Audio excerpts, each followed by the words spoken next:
guys, Chase here from critdamageminiaturegames, and I am bringing you a video of myself talking about my favourite eternally crusading Space Marine chapter, the Black Templars.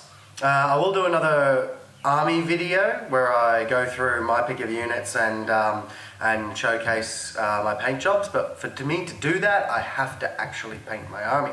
I'm really good with individual miniatures. I really like getting through and bursting them down, but when we get to batch painting I start to run into issues, and with big blobs of Crusader Squads, things like that, you can imagine, take some time. Alright, so for those of you who don't know, the Black Templars are a not codex following chapter. They basically spit in the face of Guilliman's codex and decide to do things the way that they wanted to do them. They are made up of multiple fleets spread across the galaxy, sourcing their marines from multiple different bastions where they, do their recruitment, and they are on an eternal crusade to redeem themselves for the failings of Rogel Dawn to save the Emperor. You go right back into the lore. As such, they have a very big knightly kind of background. One way that they deviate from the standard codex chapter is they do not maintain a scout company whatsoever. Instead, they fight beside their recruits. The recruits fight beside initiates. So there's neophytes and initiates, a neophyte being the recruit and initiate being your basic battle brother space marine. And they have a pretty much knight-squire relationship. So they will drill together, they will eat together, they will go and fight on the field of battle together until the neophyte has proven himself worthy of being raised to the level of initiate, and then he himself will get a neophyte. So the other things that they deviate with is they do not maintain a librarius discipline. So you cannot have Black Templar psychers. Specifically though, you cannot have Black Templar psychers. You can take psychers in your army, in your detachments, from other sources inside the Imperium, and it is actually quite fluffy to do so now. One thing I like about the new codex as opposed to the old, in the past the Black Templars absolutely hated psychers, abhorred the witch. It was written all over their lore. They were distrustful. Even in the Death Watch, they find Black Templar recruits to the Death Watch would have issues fighting side by side with Death Watch librarians and things like that. They've kind of gone away from that now. They've shrouded the idea that of the Black Templars not having a librarius discipline as a bit of mystery as to exactly why, but they also threw in a little piece about the Black Templars actually revering astropaths, and particularly navigators who are, in their view, blessed and in constant contact with the Emperor by way of their being able to see the Astronomicon. So quite cool. It does mean that I get to include Greyfax, who's one of my favourite models, and I think very, very Black Templar-like. And it also adds to that theme that you get from the Gathering Storm, where the Black Templars fought alongside Greyfax and Celestine and the others. So it's pretty good. Anyway, what I want to talk about predominantly, with that little piece of lore aside, because I do love Black Templars lore, is how the Black Templars play in this new codex. How I think they play. Obviously, everyone's going to have different opinions. I've seen lots of things going around the internet. People taking giant blobs of 20 Marines, 10 initiates, 10 neophytes, big blob, go for it.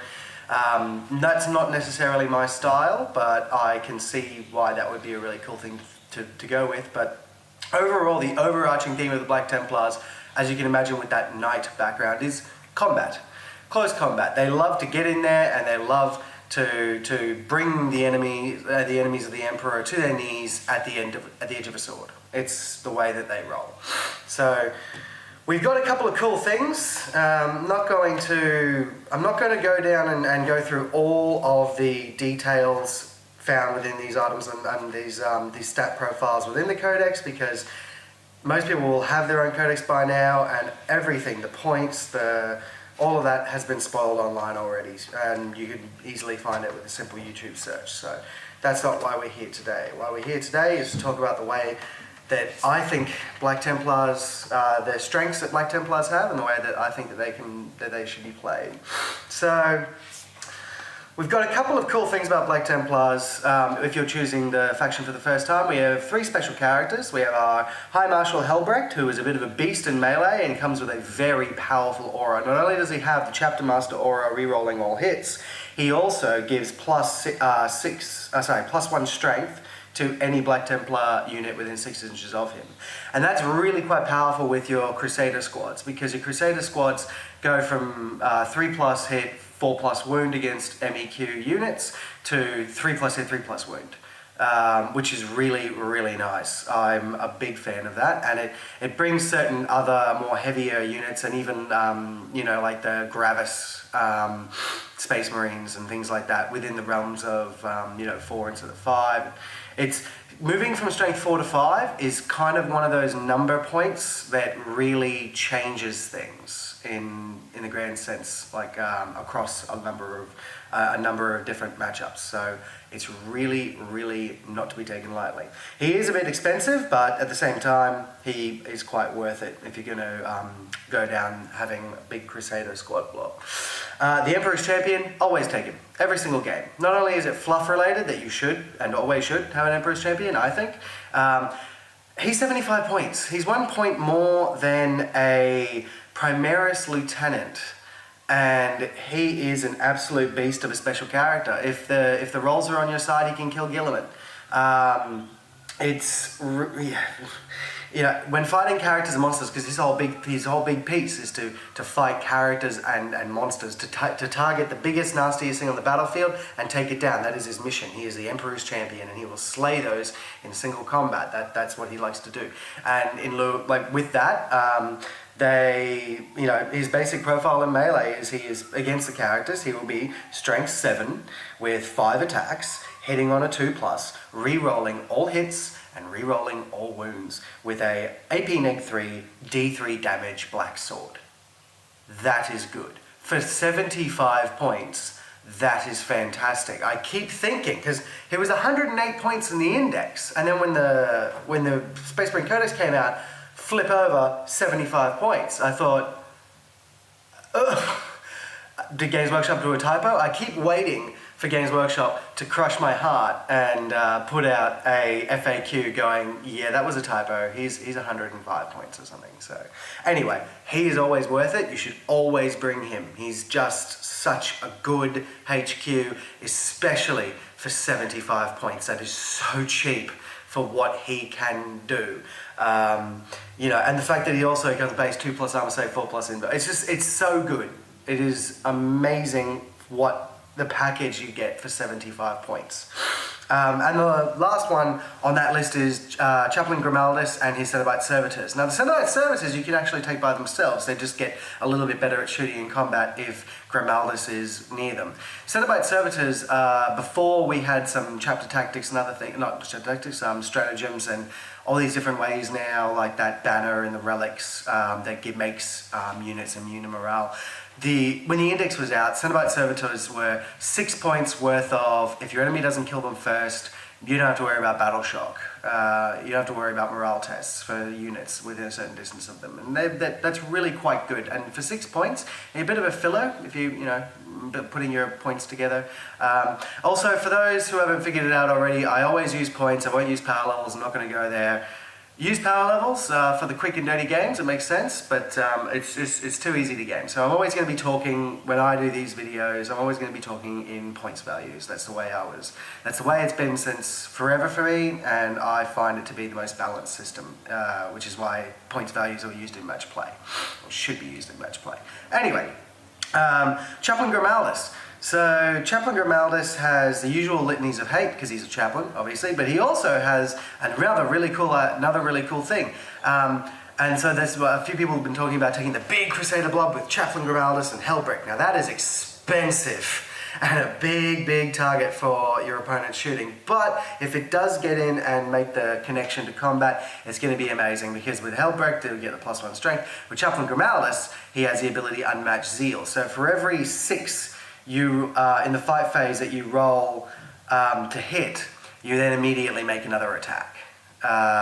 When you've got a big blob, you're going to be rolling a few 6s, so you get some extra attacks in there, and extra attacks will never go astray. So he's fairly reasonably priced as well, Mr. Grimaldus. So all of them are very themey, and You know, at the moment I don't own Helbrecht or Grimalgus. I would like to own Helbrecht, but I'm a bit of an old purist and I do not like the fine cast. I have a fine cast Emperor's Champion. I wasn't a fan. I made some modifications to it because in Townsville, where we live, the black sword in Townsville Summer, sitting in the shade on my desk, went like that. So I ended up making my own sword. The rest of the model thankfully didn't do that, but the sword did. It made me a little bit sad. And I'm not going to go get the fine cast ones for Grimalgus or Helbrecht. So I need to find metal. Good luck to me, huh? So building a Black Templars army, those were the special characters. HQs. If you're going to go with the Black Templars army that is themed for combat, you obviously would want to lean towards things like chaplains. Rerolling all hits in the fight phase is fantastic. And even captains can be given some pretty good stuff. In those HQ choices, I find, for me, just because of the model setup, I've got a captain with a Thunderhammer and Storm Shield, which I quite like. The 3+ invos, and the way he's, it allows you a bit of play with the relics as well. You can go the Shield Eternal, or you can go personal one, the Crusaders helm. Really, as I said, you're leaning towards combat, but at the end of the day, HQs are kind of one of those things that, as long as you have, and in this edition, I think, as long as you have your rerolls planned out, because that seems to be the most powerful aspect of HQs. While they are monsters in combat, obviously not all, but our Space Marine ones can be made to be monsters in combat. That used to be their main impact in a game, like back in 3rd edition, even 4th edition. Their main impact was that they would wade into a squad by themselves and cleave models from the table left, right and centre. They can still do a bit of that. They still have the stats for it, but it doesn't seem to be as prevalent, if that makes sense. What really seems to be the impact of your HQs is their auras and their rerolls. Placing your HQ in the right area is kind of paramount. So, look, I'll talk about one particular mod of HQ that I really like with this new book, and we can move on from that because most of it is going to be sort of flavour to taste. But this is one thing that Rolfie actually, one of our mates, pointed out. And so you take your basic lieutenant, quite cheap, 60 points, and that's all he ever has to be. So basic lieutenant at 60 points comes quite well. Not the Primaris lieutenant, to be specific, the basic lieutenant. And he can get access to a chainsword and a bolt pistol, and that's all you give him. You're getting your cheap bastion of wound rolls of 1 reroll, but you give him the Teeth of Terror. Because that is actually quite nasty. He's got a good amount of base attacks to begin with, I think 3 for the non-Primaris lieutenant, and then D3 extra attacks at strength 5, because +1, I think it's +1 strength for Teeth of Terror, good negatives on the AP. It's a nasty chainsword, and it is quite good to have such a cheap bastion of wound rerolls along with your army that can still fight in combat. And I've actually modded my own lieutenant with a Teeth of Terror, and when I paint him up and the rest of my army, I'll be going through that. So that's at least one HQ that I think is quite, just one of those things you can do that's quite legit. Speaking of HQs, before I move on, they're your Warlord Traits and your relics. Those are things that, you sort of flavour to taste a little bit. Our personal Warlord Trait, I'm not a huge fan of.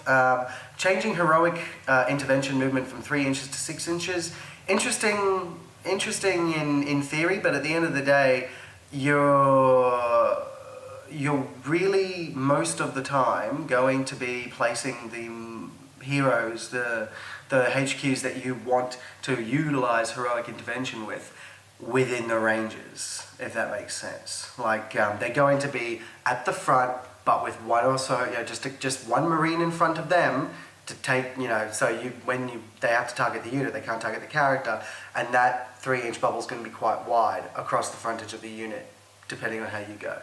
So I think taking things, even just like the extra attack on the charge and in particular the extra wound and feel no pain on a 6+, just for further survivability, and hopefully stepping off your opponent getting Slay the Warlord trait is probably a little bit better than our Warlord trait. I'm not overly sold on it. I'm not saying it's bad, it's just I'm not there. The relic. The Crusader helm is legit. I think it is quite legit. I have an aside to that I'm going to leave to the end of this video, because I want this video to be pretty much entirely positive. We're going to have a bit of a bonus feature about relics and the way I feel about something at the end of the video. So stay tuned and you get to see me do my best impersonation of Chevy Chase with more swearing. But the Crusader helm, our personal relic, is legit. It doubles the range effectively, adds 3 inches. It adds 3 inches to our auras. So taking your litanies of hate and your rites of battle or the chapter master perk to 9 inches is not a small thing. And it's not a small thing tactically, but what I'm going to get to in a moment when talking about the Crusader Squad and talking about the way I play Black Templars is there's a sense of irony in what Games Workshop has delivered us and what Black Templars should be. And we'll get there in a second. But our chapter tactics, which I probably should have said at the start, is that we reroll all failed charges. Combat, that makes sense. That's kind of where Games Workshop's gifts to the Black Templars for combat begin and end. Because while litanies of battle litanies of hate and rites of battle getting 9 inches is great, in a close combat setting, it's actually not amazing. One of the ways that in close combat that 9 inches has helped is I put a Crusader helm on a chaplain that deep struck, because it was Terminator chaplain that deep struck with a unit of cataphracti. The cataphracti made their 9-inch charge and the chaplain didn't. So within 9 inches, kind of models back, I had most of the Terminator, cataphracti Terminators within range of the litanies of hate. Now that is a niche case for combat, but there you have it. That's one way it can be quite good. What it really, really wants though is for your captain to have the Crusader helm, and for him to potentially then be given the Chapter Master upgrade if you haven't taken Hellbrecht, and to sit on the back line with your shooting stuff that form out 9 inches. And that is quite a bit more powerful and allows a further spread of denying opponents deep strike vectors by allowing you to spread your army out just that little bit more around the captain's reroll bubble.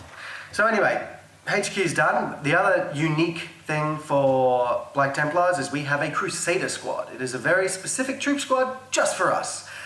Very happy, because normal tactical Marines can't take an entire unit of bolt pistols and chainswords, and they don't have, they have scouts, and we have neophytes. So they made us a Crusader Squad, and by made it, it's been there since 3rd ed, but it's been through a couple of different iterations. Now, it can be a blob of 20. You can take 10 and 10. I don't know if that was a thing from the previous edition, I didn't play it, but it certainly wasn't a thing from the 3rd edition when I did. It's very cool that we can have just a big blob of Marine on the table and run it across. Not, as I said, not my style, but I do think that there could be some merit there, played certain ways, and it would look amazing on the tabletop, just to watch these angry horde of Black Templars charging across the table. Here's where we get to the irony. So, Crusader Squads are they're a basic Space Marine squad with the fact that they can take close combat options or they can take their bolters. But whereas a tactical squad, the real strength of Crusader Squads in a min-maxy way is that a tactical squad, to get a plasma gun and a las cannon. I'm not even sure you can get a las cannon, maybe a missile launcher, but either way, to get a special weapon and a heavy weapon in a tactical squad, you need to have 10 models. And you get 1 per 5. So if you just want 1 plasma gun, you can just take 5 models, sure. Crusader Squads, they don't have any stipulation. So you can take and I do, for 103 points. 5 initiates. Sword Brother, just with a bolter. Like, some people take the combi plasma, but it's a lot of points, and then you only got 2 ablative shielding models for your special and heavy weapon, really, so I don't know. Storm Bolt, it's just this basic bolter. 2 initiates with bolters, plasma gun, las cannon. It's 5 models, 103 points. It is 3 points more than a basic 5-man squad of intercessor marines, and they can sit on your back line. And that is actually a really powerful way to do a Crusader squad. Completely against the general theme of Black Templars, I'm sure. But that's the way that I tend to want to utilize them, because I played, when I very first jumped back into 8th edition, I was playing a Crusader squad of 10 in a Rhino with their leader had a power fist, and there was a power axe and a power sword in the unit, because one model can take replace their model with one initiate may replace their bolt gun with a heavy weapon item, or a power sword, a power axe, power maul, or power fist. So one guy with a power sword, one guy with a power fist. I had all these different things going on where I was going to have a 10-man Crusader squad in a Rhino, and then a blob of 15 in a Land Raider Crusader over at the Emperor's Champion riding along, and another Razorback with a 6-man squad with a Sword Brother with a pair of lightning claws, and another one with a power axe. And I spent all these points on a lot of melee special weapons, and gave them all chainswords. It was all they were going to be. And I found very quickly that they did not perform that well, even against your basic Primaris Marines. Because Primaris Marines have 2 wounds, you don't. Primaris Marines have 2 base attack profile. With the chainsword, you do too. That's it though. There's nothing other exceedingly special. And when you're paying 5 points for a power axe or 4 points for a power sword, and you're only doing 1 attack with it on basic marine stats, it's not that crash hot. So when I wanted to make, now when I want to make a blob, and I want to make a blob of Crusaders in a Land Raider Crusader with some theme attached to it, I found for me the most points efficient way is to make 3 squads of 5, and the Sword Brother, who comes with 2 attacks base, gets a pair of lightning claws. So he is the nasty one with the 3 attacks that are re-rolling wounds. If there's a chaplain nearby, re-rolling hits as well in combat. -2 AP, and being able to re-roll wounds is fantastic. So 3 attacks, they're quite nasty. The other 4 models, just guys with chainswords. They're pretty much ablative shielding for them. So in that, boiled the points down, you've got 3 different units. They're all riding in there, and they've got the ability to jump out piecemeal if you feel like it. One of my games I played against Dan that we recorded and should probably be being released soon. I had 2 of the Crusader squads in the Land Raider Crusader, and along with Greyfax and Emperor's Champion.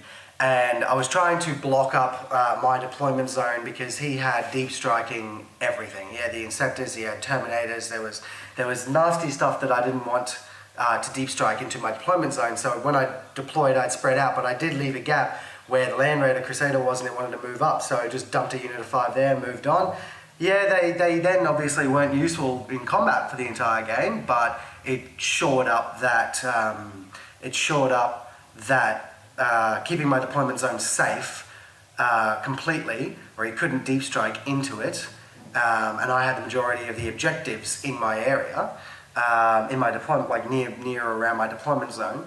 So it was a toss-up, and I felt like just dumping those 5 guys there to stop that from happening and denying a distinct advantage to my opponent is a really good thing. Now, if you just take a blob of 15, not so much, because that's a huge points investment and 15 guys that you want to see in combat dumped back there. At least this way you can dump 5, and then the other 10 can carry on along their merry way and get themselves into chainsword reach of the Emperor's enemies.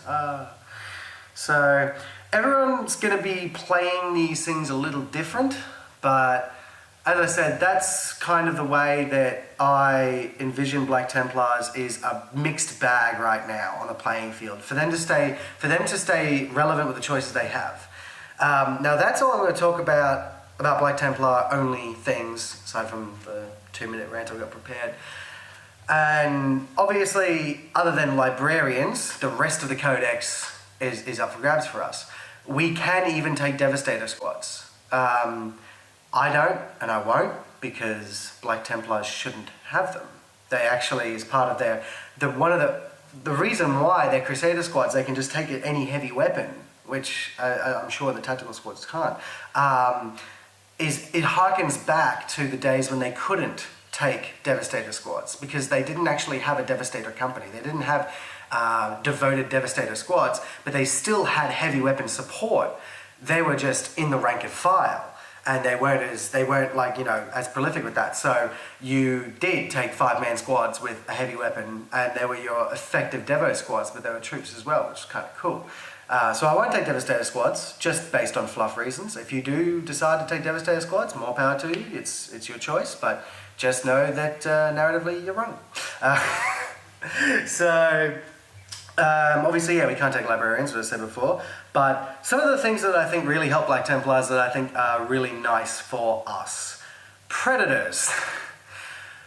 They help everyone, but at the end of the day, with some of the things that we're coming up to fight, we want to into close combat as a broad spectrum, so don't get me wrong, I run 2 units of those Las-Plas guys, but my other Crusader squads are close combat based. And most of the choices in my army that I take, Cataphracti Terminators, I quite like, mostly because I got some 3D printed shoulder pads for them that are amazing. And also I really like Lightning Claws. I think Lightning Claws are one of the best close combat weapons we have available. So Cataphracti Terminators, Assault Terminators, the Thunderhammer Storm Shield, Centurion Assault Centurion Squad. Are really, really good, especially with apothecaries. Being able to take those, bring a 3-wound model back to life is fantastic. And right now, one of my favorite squads, Reavers. So they all are the area of things that we really want to focus on as additions to a Black Templar army, I think, based on combat. But you need to have some support ranged, and for me, that is the Predator. The Predator is one of the most punch above their weight, bang for your buck vehicles I think going around at the moment. I think my loadout with the Predator autocannon and the twin Las, and that's it, is 189 points. And that is, for what it can accomplish, quite cheap. Especially if you take a couple of them, especially if they are sitting within 9 inches of a Chapter Master, CP'd, Crusader Helm sporting captain. It is really quite good bang for buck. The Predator autocannon, while not negging the AP as much on the heavier targets can be unfortunate, flat 3 damage apiece is really, really good. And against some of the lighter, your Eldar vehicles, lighter vehicles and things like that, they work really, really well. And even against certain flyers, if you're prepared to cop the negative to shooting them. And obviously twin las cannons are gonna blow things up. So I find them to be a really good support piece because when you're wanting to charge into close combat, you then have to worry about things like Imperial Knights, who will mince you in close combat unless you are a Thunderhammer sporting Terminator squad, in which case the Imperial Knight will probably want to run away. And things like that. You have to worry about dreadnoughts and all those heavier vehicular options that kind of crush infantry in close combat. The Predators are there to blow those bad boys up and to allow your Crusader squads to get to the juicy meat of the opponent where you want them. So they are one of my favorite pieces at the moment. I've only owned one. I actually want to buy 2 more. I want to buy 2 more because I love the look of them. I love how well they work, and I really want to try out that stratagem that makes them get, I think, +1 to hit and wound or something like that for the target that they shoot at, as long as they shoot at the same target. So 3 predators with that stratagem could feasibly blow up a land raider or a imperial knight in 1 turn, I think, feasibly. Reavers. Reavers are right now fluffy, one of my favourite units around. I love the fact that they can deny Overwatch. You know, not nearly so much just for themselves, but maybe for another unit that you really want to get into combat. But I think in most, at least with my gaming group and a lot of other battle reports I've seen online, most boards at the moment are littered with these. And people are placing their, you know, command squads and plasma guns and heavy weapons teams and that at the top, and Black Templars are down on the bottom. And we need to, yeah, so the charge distances become a bit, you know, problematic, especially when they're higher tier buildings and such. And that's why my personal favorite is the grapnel launcher upgrade. Because when, I mean, the grav shoots are good, don't get me wrong, deep striking anywhere you want is better than being restricted to within 6 inches of a table edge. But at the same time, you've still got a fair amount of freedom of movement post that 6 inches of a table edge into areas that you would want to go. And once you're on the table and charging across it, you don't care. You're there, you roll a 5 to charge, and suddenly you're on the top level of a 5-story building because you Batmaned your way to the top. And Primaris and Reavers play like I feel Crusader Squads should have. I say feel because I can see academically why Crusader Squads don't have 2 wounds apiece and 2 base attacks. It makes sense. But when I throw Reavers into combat and I am throwing that bucket of 24 dice, to me that's a bucket. As a Space Marine player, that's a bucket. Orcs and Nids over there are having a laugh at me. But as a Space Marine player, 24 dice is a lot. When you're throwing down that lot, it feels like you are playing a close combat army. It feels like, yes, I've gone to close combat and now I'm rolling a lot of dice. Because that doesn't really happen otherwise. Your Crusader Squads, they don't throw a lot of dice, so you're trying to make the dice that you do throw as effective as they possibly can be with strength upgrades or re-rolls and, you know, only taking the Sword Brother with twin lightning claws and things like that. I felt you needed to take your smaller amount of dice and make them more important. But with the Reavers, you throw a bucket, and I love it. I also happen to absolutely adore the models. They are a bit Night Lordsy, but I think they look great. My squad is about half done, so watch that space. I'll be doing when I do the army showcase, I'll pay special attention to the Reavers. They are such a good model. So yeah, look, at the end of the day, that's probably all I want to say for now on Black Templars. There's so much more that I've got bouncing around in my head, but it's all kind of coming out in a garbled mess, so I'll have a watch of what I've done here and start compiling a list of other things. If you have any questions regarding our favourite Crusading chapter, please leave them in the comments below. I'm going to do the nice wrap up now and then do the bonus after everything. So please leave them in the comments below. Join our Patreon, like, subscribe, press the bell button to get the notifications. Tell us what you want. Tell us what you want to see, and we will endeavour to produce it. If you want to see more videos like this about different armies, I believe Dan and Steve are going to be doing one up on the Ultramarines, and Rolfie's probably going to be doing one up on these Space Wolves that he is preparing, and maybe even AdMech if he decides to do so. So we want to do some more discussion videos, just quickies, and in the middle of in between bat reps. But if you have any suggestions for format, or if you have any particularly burning questions that you would like us to answer in any of our videos, please leave a comment below, and we'll get around to it as soon as possible. Thank you very much, guys, for watching my all-positive review of the Black Templars from my point of view. Part 1, we'll call it, because I'm sure there's more that will come to me later. And yep, that sounds good.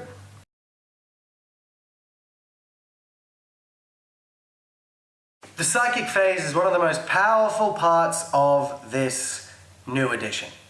Being able to throw out mortal wounds where and when you want, very easily is becoming a meta-defining thing.